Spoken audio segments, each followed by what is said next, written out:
माननीय अध्यक्ष जी, इस सदन की गरिमा परंपराएं बहुत ही उच्च रही हैं। इस सदन में काफ़ी अनुभवी 3-4 दशक से राष्ट्रों के सवालों को उजागर वाले, सुलझाने वाले, लगातार प्रयत्न करने वाले वरिष्ठ महाअनुभव भी विराजमान हैं।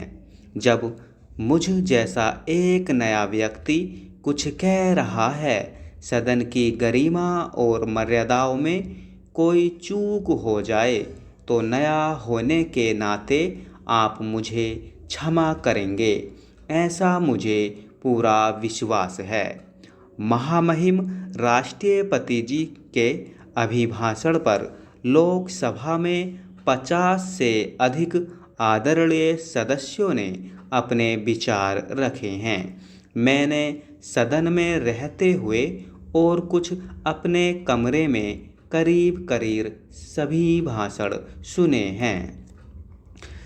सभी आदरणीय वरिष्ठ महाअनुभवों को मैंने सुना है।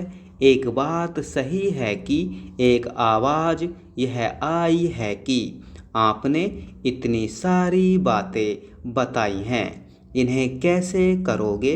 अब करोगे।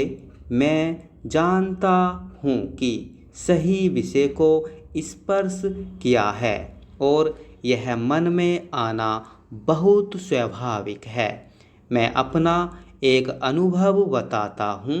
मैं नया गुजरात में मुख्यमंत्री बनकर गया था और एक बार मैंने सदन में कह दिया कि मैं गुजरात के गांवों में घरों में 24 घंटे बिजली पहुंचाना चाहता हूं। ट्रेजरी बेंच ने तो बहुत तालियां बजाईं, लेकिन सामने की तरफ सन्नाटा था। लेकिन हमारे विपक्ष के नेता ने कहा कि कहीं आपसे कोई चूक तो नहीं हो रही है, आपका अनुभव नहीं है, यह 24 घंटे बिजली देना नामुमकिन है, आप कैसे देंगे? एक मित्र भाव से उन्होंने इस पर चिंता व्यक्त की थी। मैंने उनसे कहा कि मैंने सोचा है और मुझे लगता है कि करेंगे। वह बोले, संभव ही नहीं है। 2000 मेगावाट अगर कम है तो आप कैसे करोगे? उनके मन में यह विचार आना बड़ा स्वाभाविक था, लेकिन मुझे इस बात की खुशी है कि वह काम गुजरात में हो गया था। अब इसलिए यहाँ बैठे हुए सभी वरिष्ठ महाअनुभवों के मन में सवाल आना बहुत स्वाभाविक है कि अभी तक नहीं हुआ, अब कैसे होगा? लेकिन मैं इस सदन को विश्वास दिलाता हूँ कि राष्ट्रपति जी ने जो रास्ता प्रस्तुत किया है उसे पूरा करने में हम कोई कतोही नहीं बरतेंगे। हमारे लिए राष्ट्रपति जी का अभिभाषण सिर्फ परंपरा और धार्मिक संस्कार नहीं है, हमारे लिए उनके माध्यम से कही हुई हर बात एक पवित्रता है, एक पवित्र बंधन है और उसे हम पूरा करने का हमारा प्रयास भी है। और यही भावना हमारी प्रेरणा भी बन सकती है, जो हमें काम करने की प्रेरणा दे। इसलिए राष्ट्रपति जी के अभिभाषण को आने वाले समय के लिए हमें हमेशा एक गरिमा देनी चाहिए, उसे गंभीरता भी देनी चाहिए और सदन में हम सब ने मिलकर उसे पूर्ण करने का प्रयास करना चाहिए। जब मतदान हुआ, मतदान होने तक हम सब उम्मीदवार थे, लेकिन सदन में आने के बाद हम जनता के उम्मीदों के रखवाले हैं। किसी के दायित्व दूत के रूप में उसे परिपूर्ण करना होगा, किसी के दायित्व में अगर कोई कमी रहती है तो रखवाले बनकर पूरी आवाज़ उठाना, यह भी एक उत्तम दायित्व है। हम सब मिलकर उस दायित्व को निभाएंगे। मुझे इस बात का संतोष रहा कि अधिकतम इस सदन में जो भी विषय आए हैं, छोटी मोटी नोक झोंक तो आवश्यक भी होती है, लेकिन पूरी तरह सकारात्मक माहौल नज़र आया।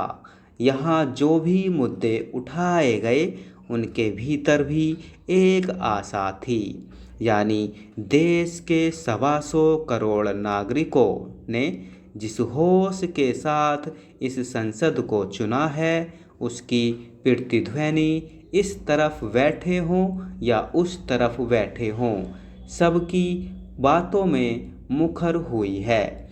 यह मैं मानता हूँ, यह भारत के भाग्य के लिए एक शुभ संकेत है। राष्ट्रपति जी ने अपने अभिभाषण में चुनाव, मतदाता और परिणाम की सराहना की है। मैं भी देशवासियों का अभिनंदन करता हूँ, उनका आभार व्यक्त करता हूँ कि कई वर्षों के बाद देश ने स्थिर शासन के लिए, विकास के लिए, सुशासन के लिए मत देकर 5 साल के लिए विकास की यात्रा को सुनिश्चित किया है। भारत के मतदाताओं की यह चिंता, उनका यह चिंतन और उन्होंने हमें जो जिम्मेवारी दी है, उनको हमें पूरा करना है। लेकिन हमें एक बात सोचनी होगी कि दुनिया के अंदर भारत एक बहुत बड़ा लोकतांत्रिक देश है। इस रूप में तो कभी हमारा उल्लेख होता है, लेकिन क्या समय की मांग नहीं है कि विश्व के सामने हम कितनी बड़ी लोकतांत्रिक शक्ति हैं, हमारी लोकतांत्रिक परंपराएं कितनी ऊंची हैं, हमारे सामान्य से सामान्य, अनपढ़ से अनपढ़ व्यक्ति के रगों में भी लोकतंत्र के प्रति श्रद्धा कितनी अपार है। अपनी सारी आशा और आकांक्षाओं को लोकतांत्रिक परंपराओं के माध्यम से परिपूर्ण करने के लिए वह कितना जागृत है। क्या कभी दुनिया में हमारी इस ताकत को सही रूप से प्रस्तुत किया गया है? इस चुनाव के बाद हम सबका एक दायित्व बनता है कि विश्व को डंके की चोट पर हम यह समझाएं, विश्व को हम प्रभावित करें।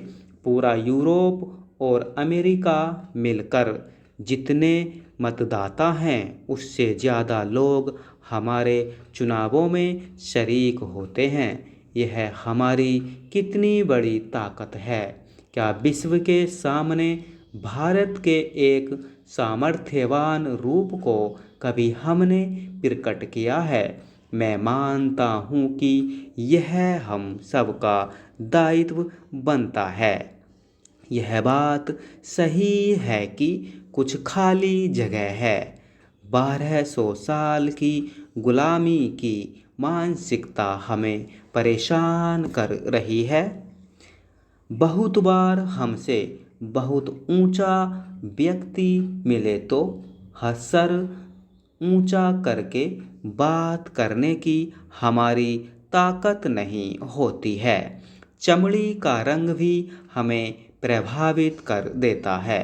भारत जैसा सामर्थ्यवान लोकतंत्र विश्व के सामने ताकतवर देश के रूप में प्रस्तुत होने का समय आ गया है। स्टॉप।